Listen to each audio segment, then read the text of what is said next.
इस वीडियो में हम विज्ञान भारती कक्षा 6 की अभ्यासकार पुस्तिका उसके इकाई 16 जल नामक पाठ के प्रश्नों को आज की इस वीडियो में हल करना सीखेंगे।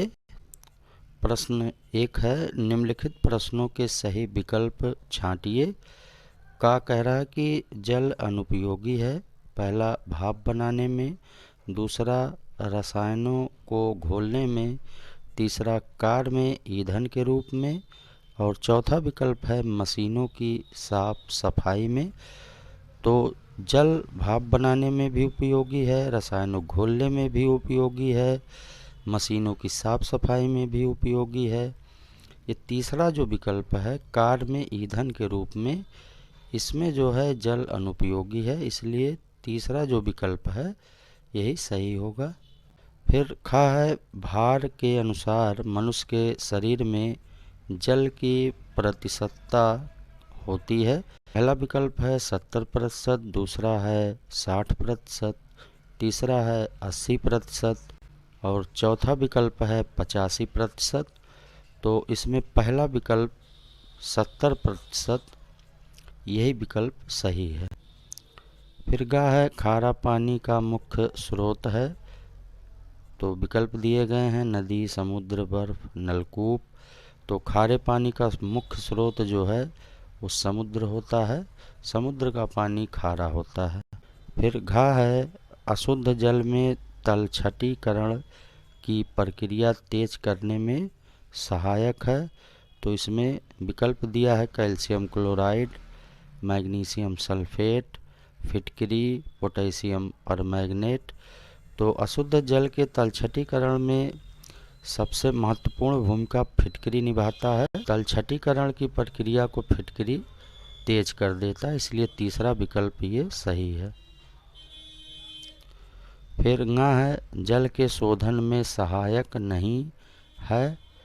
तो पहला विकल्प है कोयला, दूसरा विकल्प ब्लीचिंग पाउडर, तीसरा है ओजोन और चौथा है मैग्नीशियम सल्फेट। तो जल के शोधन में कोयला भी प्रयोग किया जाता है, ब्लीचिंग पाउडर भी उपयोगी है, ओजोन भी उपयोगी है। मैग्नीशियम सल्फेट ये जो है जल के शोधन में सहायक नहीं है, इसलिए यही विकल्प सही है। फिर दूसरा प्रश्न है, रिक्त स्थानों की पूर्ति कीजिए। का है, यहाँ खाली स्थान में हम क्लोरीन भरेंगे। क्लोरीन जल में उपस्थित कीटाणुओं को नष्ट करने में सहायक है। फिर खा, यहाँ खाली स्थान में कठोर भरेंगे तो हो जाएगा कठोर जल साबुन के साथ कम झाग देता है। फिर गा है, नदियों के किनारे लगे वृक्षों के फल एवं बीजों का जल प्रवाह द्वारा परकीर्णन होता है, यहाँ परकीर्णन भरेंगे। अगला है घा, समुद्र जल में 2.6% नमक है, यहाँ 2.6 भरेंगे। फिर गा है, पेड़ पौधों में उनके भार के अनुसार 60% जल उपस्थित रहता है, यहाँ 60 भरेंगे। तीसरा प्रश्न है, निम्नलिखित के सही कथन पर सही तथा गलत कथन पर गलत का चिन्ह लगाइए। का है, जलीय जीव श्वसन के लिए ऑक्सीजन जल के माध्यम से ही प्राप्त करते हैं, ये सही है, बॉक्स में सही का निशान लगाएंगे। का है, नदियों पर बांध बनाकर विद्युत उत्पादन की क्रिया को रोका जाता है, ये गलत है, यहाँ बॉक्स में गलत का निशान लगेगा। फिर गा है, जल जीवधारियों का मूल घटक है, ये सही है। घा है, शुद्ध जल का हिमांक 100 सेल्सियस तथा क्वथनांक 0 सेल्सियस होता है, ये गलत होगा। जल का हिमांक 0 सेल्सियस होता है तथा क्वथनांक 100 सेल्सियस होता है। फिर गा है, पत्तियों की सतह पर पाए जाने वाले छोटे छोटे छिद्रों द्वारा वाष्पोत्सर्जन होता है, ये सही है। फिर प्रश्न 4 है, स्तंभ का तथा स्तंभ खा को सुमेलित कीजिए। अब यहाँ स्तंभ का दिया गया है, जैसे जलवाष्प, पीने योग्य जल, शुद्ध जल, कठोर जल, जल से दुर्गंध, दूर करने में सहायक। और स्तंभ ख में दिया है विद्युत का कुचालक, उद्योगों के लिए अनुपयोगी, कोयला, नलकूप, संघनन। तो पहला जलवाष्प, इसका मिलान हम स्तंभ ख के संघनन से करेंगे। फिर पीने योग्य जल, इसका मिलान हम नलकूप से करेंगे। शुद्ध जल, ये विद्युत का कुचालक होता है, इसका मिलान इससे करेंगे। कठोर जल, ये उद्योगों के लिए अनुपयोगी, कठोर जल का मिलान दूसरे वाले विकल्प से करेंगे। फिर जल से दुर्गंध दूर करने में सहायक, तो ये कोयला है, इससे इसका मिलान करेंगे। फिर प्रश्न 5 है, निम्नलिखित में जो बेमेल है उसे छांट कर लिखिए। का है समुद्र, कुआं, हैंडपंप, नलकूप। इन चारों में समुद्र बेमेल है, क्योंकि समुद्र का पानी जो होता है वो खारा होता है, जबकि कुआं, हैंडपंप और नलकूप, इनका पानी जो है वो मीठा होता है। तीनों का पानी पीने योग्य होता है और समुद्र का पानी खारा होने के कारण पीने योग्य नहीं होता, तो समुद्र बेमेल होगा, इसको लिखेंगे। फिर खा है क्लोरीन, पोटेशियम परमैंगनेट, ओजोन और नाइट्रोजन। इन चारों में नाइट्रोजन ये जो है बेमेल है, क्योंकि क्लोरीन, पोटेशियम परमैंगनेट, ओजोन, ये तीनों जो है अशुद्ध जल के शोधन में उपयोग किए जाते हैं, जबकि नाइट्रोजन का इसमें कोई योगदान नहीं है जल के शोधन में, इसलिए ये इनसे बेमेल है। फिर गा है मृदु जल, कठोर जल, कैल्शियम क्लोराइड, मैग्नीशियम सल्फेट। तो इन चारों में मृदु जल ये बेमेल है, क्योंकि कठोर जल उसमें कैल्शियम क्लोराइड, मैग्नीशियम सल्फेट ये पाए जाते हैं, ये सब कठोर जल में पाए जाते हैं, जबकि मृदु जल में इस तरह के कोई भी लवण नहीं पाए जाते, इसलिए ये बेमेल है। फिर घा है तलछटीकरण, छानना, क्लोरीनीकरण और बर्फ।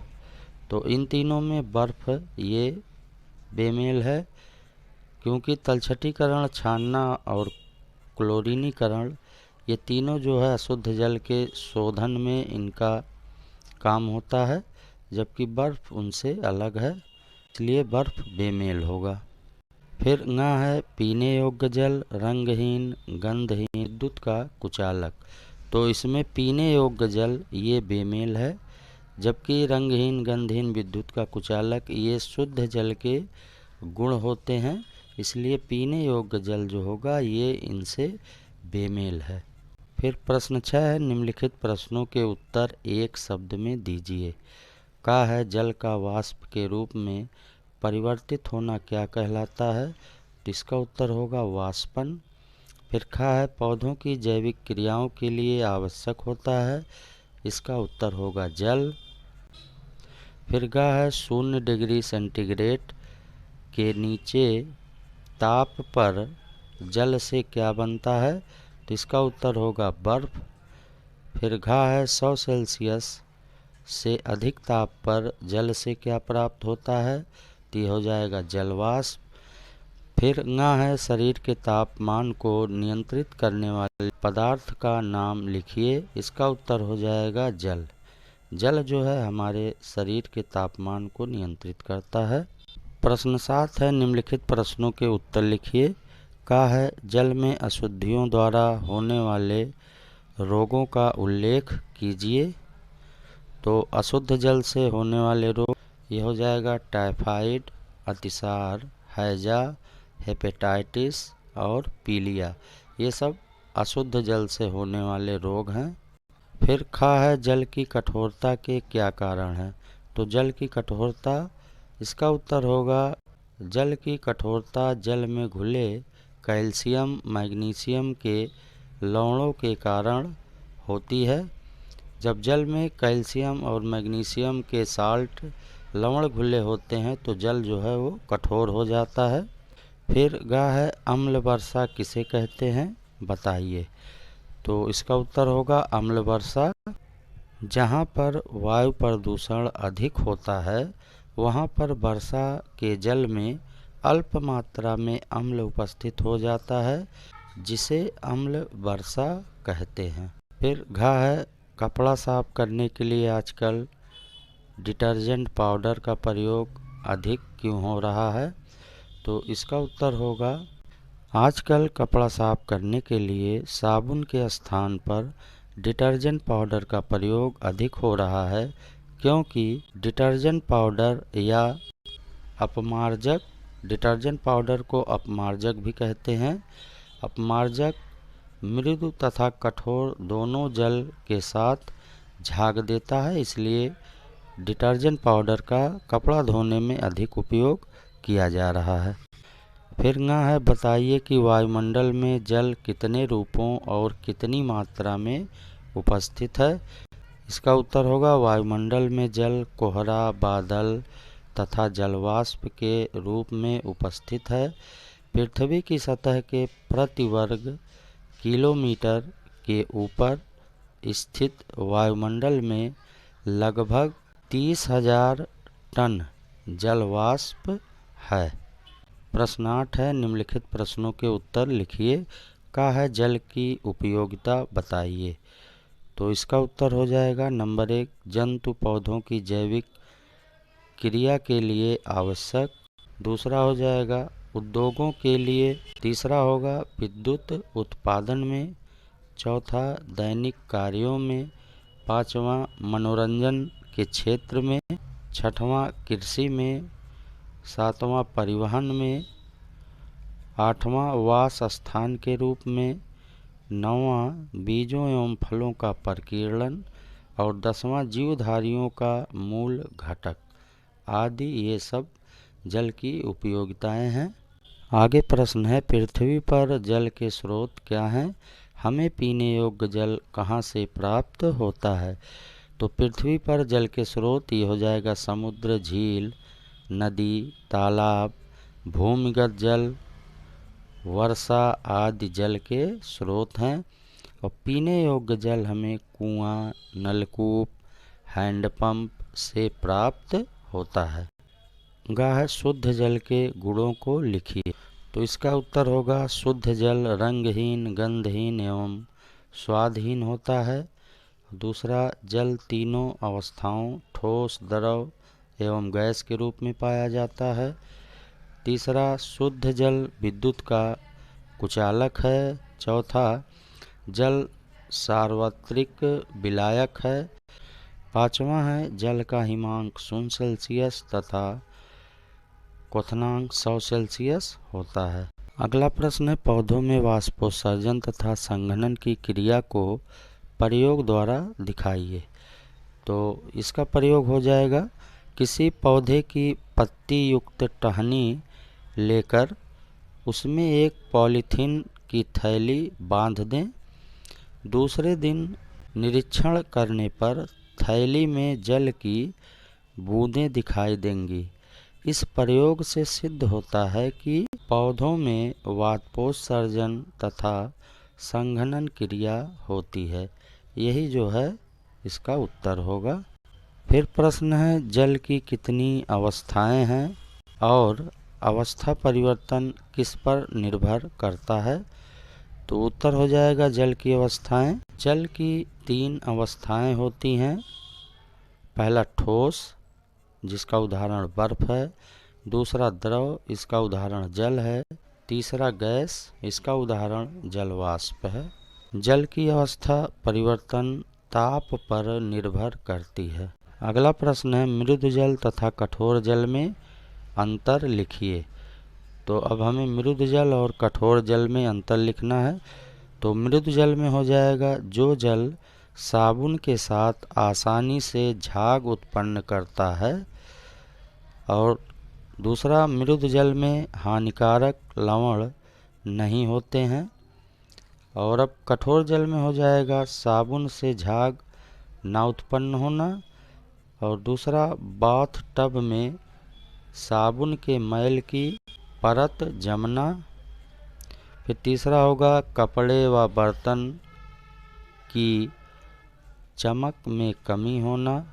अगला होगा, कैल्शियम मैग्नीशियम के लवणों की उपस्थिति। प्रश्न 10 है, दिए गए वर्ग में दाएं से बाएं, बाएं से दाएं, ऊपर से नीचे, नीचे से ऊपर तथा विकर्ण की दिशा में लिखे शब्दों को ढूंढकर निम्नलिखित प्रश्नों को हल कीजिए। अब यहाँ पे वर्ग पहेली दिया गया है और नीचे प्रश्न है। इन प्रश्नों के उत्तर हमें इस वर्ग पहेली से ढूंढना है। तो अब जैसे पहला प्रश्न है, जल के मुख्य स्रोत, तो ये हो जाएगा नदी, यहाँ हम नदी लिखेंगे।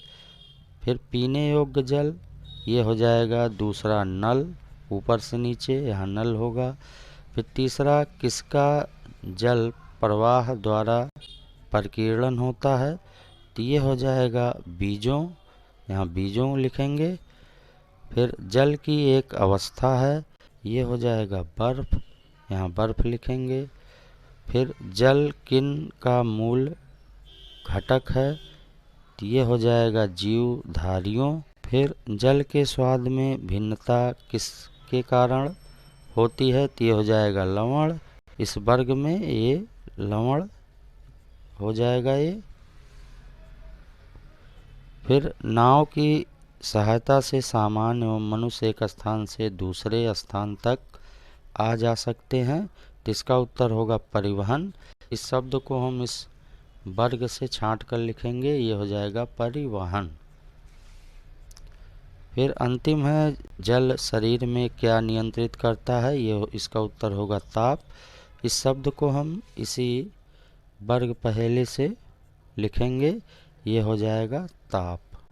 तो इस तरह से इस वीडियो में हमने जल नामक पाठ के प्रश्नों को हल किया। आज की इस वीडियो में इतना ही। वीडियो देखने के लिए धन्यवाद।